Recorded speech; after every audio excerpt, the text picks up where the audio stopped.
Hi, I'm James Schillinglaw, and I'm here in Orlando at Travel Leaders Network's first live conference in 2 years. And it's the EDGE conference, and we're fantastic to be back here. I'm here with John Lovell, who's the president of Travel Leaders Group, the parent of Travel Leaders Network. We're going to talk to John, as we usually do at these conferences, about the state of travel leaders, where sales are going, and also how we got through the last 20 months. And you're going to find out about all that and more on Insider Travel Report. Now, John, first of all, it is great to be back here live. We've seen each other a few times at different events, and including down here a few times, and right. It's been great to see you live. But here, this is your largest group's biggest conference. How does it feel to be back? Beyond good. There's no really words to describe the feeling that you get, after being locked in your homes, your local communities for 18 months, and not seeing the people that you work with every day, the people that you work for. It's rather emotional at times. Yeah, no, it's absolutely, and for all of us, and you've had a really good turnout here, I think, right? Yeah, we have a little over 1,450 people here. Excellent turnout. The enthusiasm's great. It's really nice, though, to see people just engaging with people again. It puts a whole new perspective on the future. No, absolutely, and we've had every conference I've been back to, and this is one of the largest, if not the largest, conference to be back to see it. This is one that I was looking forward to 2 years ago, and it didn't happen. Or actually last year it didn't happen. Now, I wanted to ask you sort of a review for us, and you did this on stage, just to tell people again what the structure of your parent company is. Internova, then there's Travel Leaders Group, then there's Travel Leaders Network. Sort of just review for us, remind us, because I guess we forgot during the pandemic, right? Yeah, we did. We all might have forgotten too. No, I didn't forget. I know who I report to and where I fit in the pecking order here. But no, Internova Travel Group, that is our parent company. And I think it's really easily explained if you think of like a Procter & Gamble. Procter & Gamble is the holding company for various brands, consumer products that lay under the Procter & Gamble organization. So, you have Internova Travel Group at the top as the parent company, and then we have three distinct business units. All Tour, which is really focused on, corporate, but mostly entertainment, high-end entertainment. That portion of the business, great business model, but it's really focused on corporate and a little bit on the entertainment side, or majority on the entertainment side. Then you have right in the middle, GTC, Global Travel Collection, which was a bringing together of Pro Travel and Zell Travel. New York-based companies, but with offices worldwide, really focused on high net worth individuals, mid-sized corporate, some big corporate accounts as well.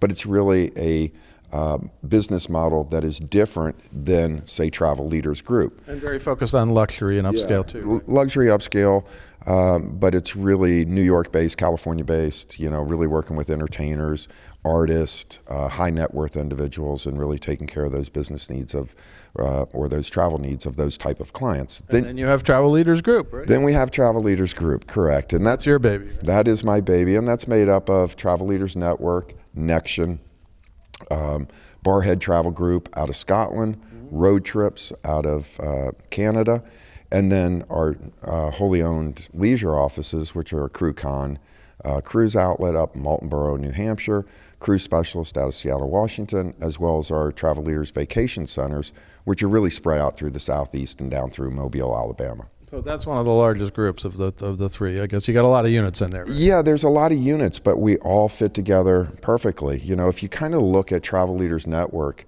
as, the larger of the organizations, 5,500 members, 55,000 sellers of travel at minimum, Nexion belongs to Travel Leaders Network. All of the agencies within Travel Leaders Group roll up into that Travel Leaders Network organization.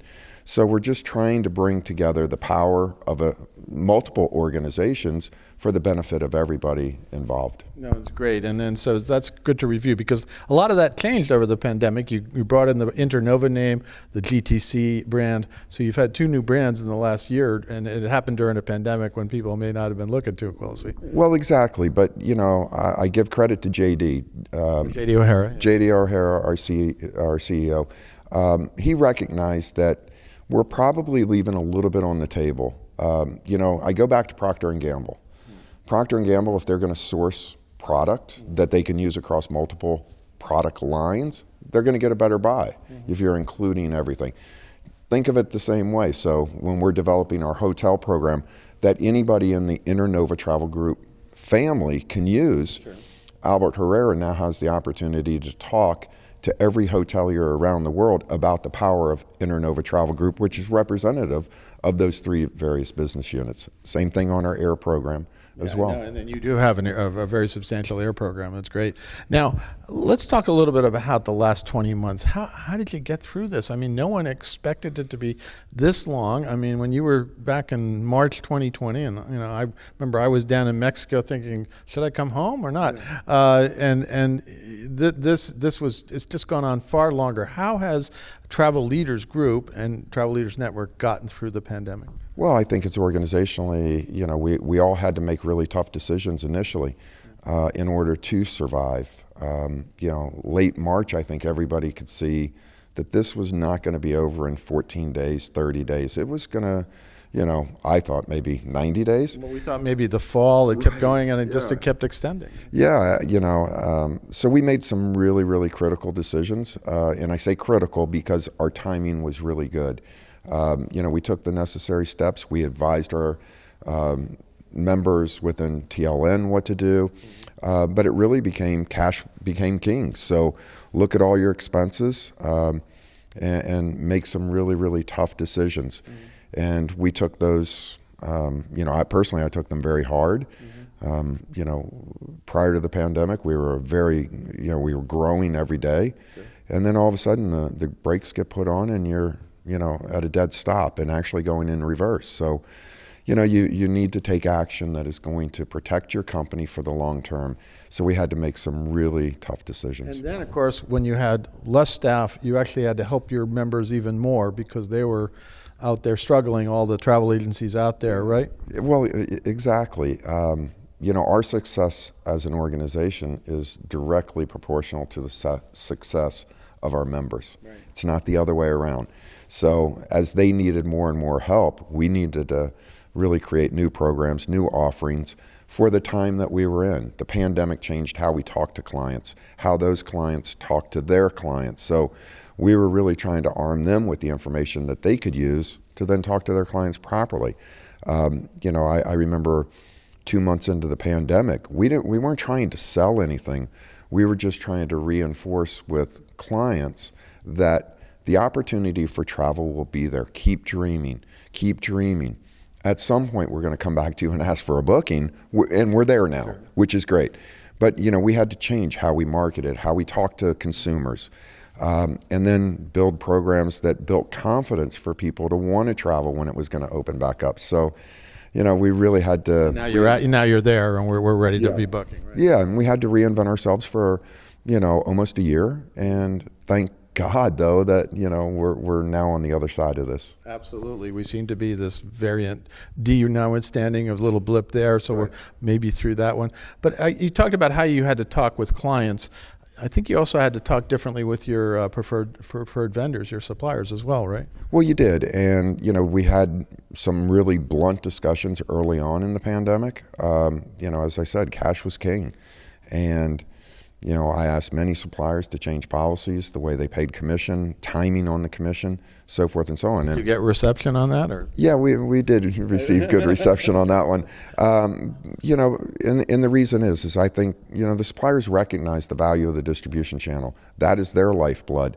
They needed to make sure that they were going to be around. So I was very thankful, and I've said that a few times from the stage this week, that without their support, I think we would all be in a much worse position than we are in today. Yeah, well, some of them definitely stepped up. We had, Royal Caribbean, I know, is one that stepped up to the plate. And in fact, just in this last general session that John was in, Vicky Freed gave away $1 million plus in cruising to everybody in the room who was registered, which is a pretty amazing thing to do. Yeah, I don't like using other people's names, but it was an Oprah moment, and it was pretty cool. So giving away 1,300 cruises to everybody in the audience. It's a moment I'll never forget. She won't forget it, obviously. I don't know if Richard knows about it yet, but well, I asked her. I said, "Do you know how much that is?" They said, "I got to tally it up." I said, "I hope Richard can. You figure it out before Richard finds out." But he just gave away, almost. He said 1,300 cruises to all of the travel advisors in the audience. I think the staff and also the AV folks who are running the whole show, and it was really an amazing moment. It was an amazing moment, but it just shows the value of a partnership and how Royal Caribbean looks at the distribution channel, our organization, and the people that make up that organization. It's a testament to what they believe in what we do, and it's also a testament in terms of what our belief in them. And it's a very, very good partnership, and I'm absolutely thrilled to have been a part of that. No, that was a lot of fun, and I think everybody was saying, you were saying, you got to go, you got to be in that session, you got to be in that session, and I was like, what could be so amazing? And we found out. Yeah, we did, and it was a good session. It was being filmed, so that's going to be one we're going to keep for a while. Now, let me close with this about your predictions, your projections for the future. When do you think we're going to be back to both 2019 levels, which everybody talks about, and then even beyond? And because everybody's saying 22 is looking pretty good right now, and I think you said 23 is going to be even better. So for all the different segments, what do you think is going to happen, and what's going to come back first? Yeah, well, Fun and Sun I think is back. Fun and Sun we've seen, all-inclusive stuff like that. That was happening back last year, which is kind of crazy. Exactly. Mexico was open, right. Some of the Caribbean islands were open, and we're going to see 70, 80, 90% growth in 22 in those destinations. River cruise, touring in Europe.